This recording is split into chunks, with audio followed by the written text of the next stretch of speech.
final frontier.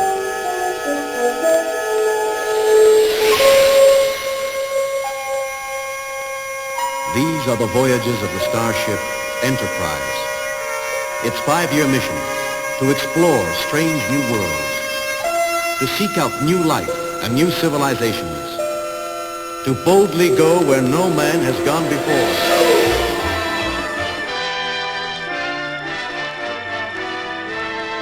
Captain's log, stardate 54-4. Meow. Bones, can't you keep that thing quiet? Sorry, Jim.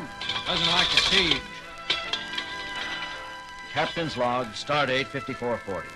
We have been assigned to... Meow. Bones! All right, Jim. I'll take it down to sick bay and house it with our experimental animals. Just remember, I was prepared to treat an ambassador, not to babysit an ill-tempered tabby. I understand, Bones. We're all upset about it. Yeoman, give me a hand with this, will you, please? Yes, sir. I confess, Captain, that for a change, I find myself empathizing with Dr. McCoy. This is a considerable disappointment. For me, too, Spock. Captain's log, stardate 5440. The Enterprise has been ordered to transport the pet Moauv of the Moavian ambassador from Centaurus base to his home world of Moauv. We are proceeding on course as rapidly as possible. Mr. Sulu, Captain? how long till orbit insertion around Moauv? Approximately 2 standard weeks, 6 hours, 30 minutes, sir. 2 weeks. Removing a Starfleet cruiser from commission for 2 weeks just to pamper someone's pet. It does seem rather extraordinary, Captain. But then the Moavian situation is extremely delicate. At the moment, they are neutral. But since they lie near both the Federation and the Klingon Empire, it seems certain they will eventually ally themselves with one or the other. The Moavians are an advanced, logical people. Logical? Do you call the Moavian ambassador's concern over his pet logical? Logic and affection are not necessarily mutually exclusive, Captain.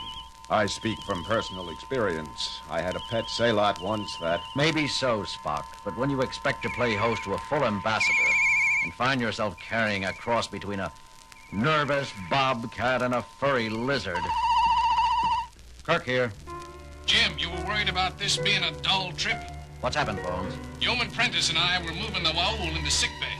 We bumped into a wall making the turn, and apparently the Moauv panicked. We dropped the cage, and the blasted latch broke. The Moauv got out. Got out? All right. Where is it now? That's the trouble, Jim. We don't know. You know how timid it's been since the Moavian crew sent it aboard. When the latch went, it took off down the corridor like a shot. You let it get away, Doctor. Who's that? Spock? Listen, Spock, that thing's got claws as long as my middle finger. I'm a doctor, not an animal trainer. Not that we didn't try. Prentice took a dive at it. His arm should stop bleeding any minute now. For the Horsehead Nebula, what next? Okay, Bones, stay where you are. Mr. Spock. Captain? Take a security crew or 2 down there. Use nets. We'll have an interstellar incident on our hands if that Moauv is hurt. Yes, Captain. Uhura, broadcast a warning for all hands to keep an eye out for the animal. Most of them have seen pictures of it. Seal all decks above and below sickbay. At least we can keep it in one area. Very good, Captain. Put me on the intercom. I'll do it myself. This is the captain speaking. The Moavian Moauv, the pet of the Moavian ambassador to the Federation, has escaped. It's loose somewhere near the sickbay. Yeoman Prentice has already been injured attempting to recapture it. I want no more such injuries. Anyone sighting the creature is to contact security immediately. Make no attempt to approach it. Kirk out. Where did you last see it, Doctor? Took the branch to the left, Spock. I don't think it went too far. It's probably cowering in a dark corner somewhere nearby, waiting for kindly old Spock to pick it up. Oh, Mr. Spock, Yes, Yeoman? see this arm? If you're going to pick it up, do it carefully. I'll... Remember that, Yeoman. Spock? Did I just hear you yowl? Yowl? Dr. McCoy, meow. Sure, I don't know what you're talking about. There! You did it again. Really, Doctor, I hardly think this is the time for levity. You with the nets, stand ready. Half of the group will scan each room, while the rest of you block any exit. Clear? Aye, All right, sir. Yes, sir. Okay. Prentice, did you hear it too? Hear what? Is that so? You better pay more attention, yeoman, or you'll never rise above. Good Hippocrates. Did I just growl at you, Prentice? Holy reaction. Me too. Captain, What is it, Lieutenant? I'm getting some very strange reports from sickbay level. In what way strange? Well, sir, there are several reports of fights breaking out among the crew. Fighting? Yes, sir, but that's not what's so peculiar. The voices of those reporting in, they tend to be... I thought it might be static, but not on every channel. Tend to sound like snarling, sir. Easy, Lieutenant. Those kinds of reports can upset anyone. It's true, sir. They sound almost cat-like. Wait a second. Here's another one. Put it on the bridge speakers, Lieutenant. This is Security Officer Gibson reporting. Captain, I need help down here. Discipline is breaking down throughout this level, I think. Get away from me!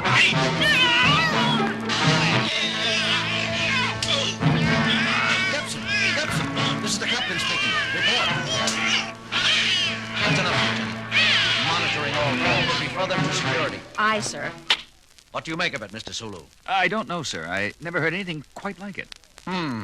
Lieutenant Uhura, locate Mr. Spock. I want to find out what's going on down. That won't be necessary, Captain. That you, Mr. Spock? What in heaven's name happened? Happened, Captain? Oh, you mean these scratches? Scratches? Spock, your arms. The upper half of your uniform. It's difficult to say precisely, Captain. We thought we detected the crying of the Moauv in a small storage chamber. I set a cordon of men with nets to block off the only entrance. We started to go in after it when... Yes, Spock? I'm not sure. I experienced a sudden desire to run, to hide. It was fear, but not in the logical sense. It was entirely instinctive and irrational. I found myself striking out around me, desperate. The others were doing the same. I saw everything through a red haze. Something was telling me I had to get away. Get away. Get out. Spock! Are you all right? I'm okay now, Captain. The influence seems to grow weaker as you move away from it. What influence? That, Captain, is exactly what I'd like to know. Captain, I have... I told you to hold any further reports of conflict, Lieutenant. This isn't a combat report, sir. It's Dr. McCoy. Bones, put him through. Jim, what's going on? I've got cases of lacerations and bruises piling up down here faster than Chapel and I can treat them. Some of the injured are violent. I'm having a hard time keeping them under sedation. Bones, did you just snarl? I guess I must have, Jim. Spock didn't notice it right away either. There's something that sneaks into your mind. Can you describe it? Some influence overpowers your emotions and thoughts. The sole urge is to strike out and run in blind panic. That's it. Panic. How about the source? I believe there is only one logical possibility, Captain. Just a minute, Bones. What, Mr. Spock? We are being subjected to a mass telepathic projection of considerable raw power. A projection emphasizing panic and fear. There is only one entity aboard which could be expected to be experiencing such feelings. The Moavian Moauv. Bones, did you? I heard, Jim. And I wish somebody would do something about it fast. The thing's strength seems to be increasing. Our latest cases are requiring heavier and heavier sedation. Do the best you can, Bones. I'll get back to you. Suggestions, Mr. Spock?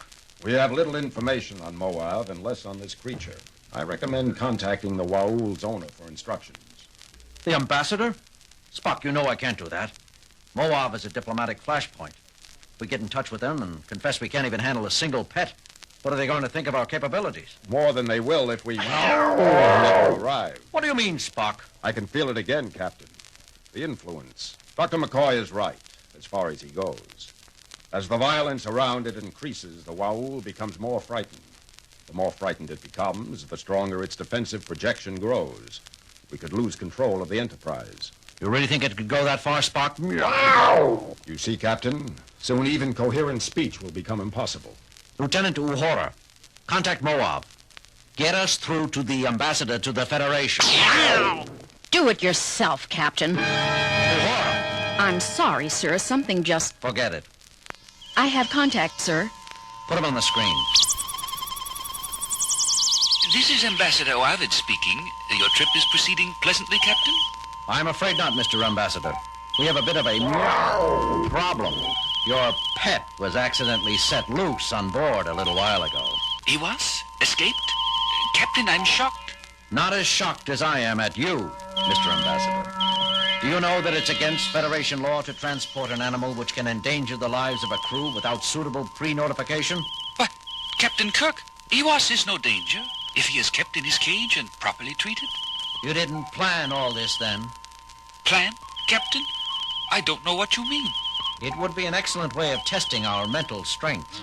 Captain Kirk, I resent your insinuations. I shall file a formal protest with your government. Excellent. It'll go well with my report. Come now, Captain. Such unpleasantness isn't like you. Are you by chance feeling out of sorts? As if you didn't know. How do we go about recapturing your Moauv? That does present a problem, doesn't it? The more frightened Ewas becomes, the harder it will be to approach him while retaining one's own thoughts. How long has he been free? Spock? About 40 minutes, Captain, I should guess. 2/3 of a ship hour, Mr. Ambassador. A long time. How about telling us how to shorten it? But that's just it, Captain Kirk. You see, we don't know how to recapture a terrified Moauv either. The only thing I can suggest is to get within, let's see, 300 of your meters of him and shoot him full of PAC-M or LQ tranquilizer. A Moavian drug, Captain. I doubt we have any aboard. Even if we did, we can't shoot around 300 meters of corners. I am sorry for you then, Captain. You must let me know if you come up with a solution. And now you must excuse me. I have an important appointment with the Minister for Foreign Affairs. Wait a minute, you can't just... Transmission terminated, sir. I'm attempting to reestablish, but they don't acknowledge. Keep trying. Mr. Spock? I see no choice but to make another attempt at the Mets. All right. Good luck. Needs it. Sorry, Captain. The influence. I know, Mr. Spock. I can feel it myself now.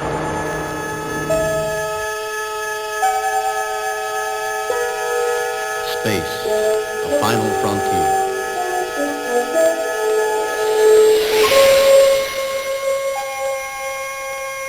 These are the voyages of the starship Enterprise. Its 5-year mission, to explore strange new worlds, to seek out new life and new civilizations, to boldly go where no man has gone before.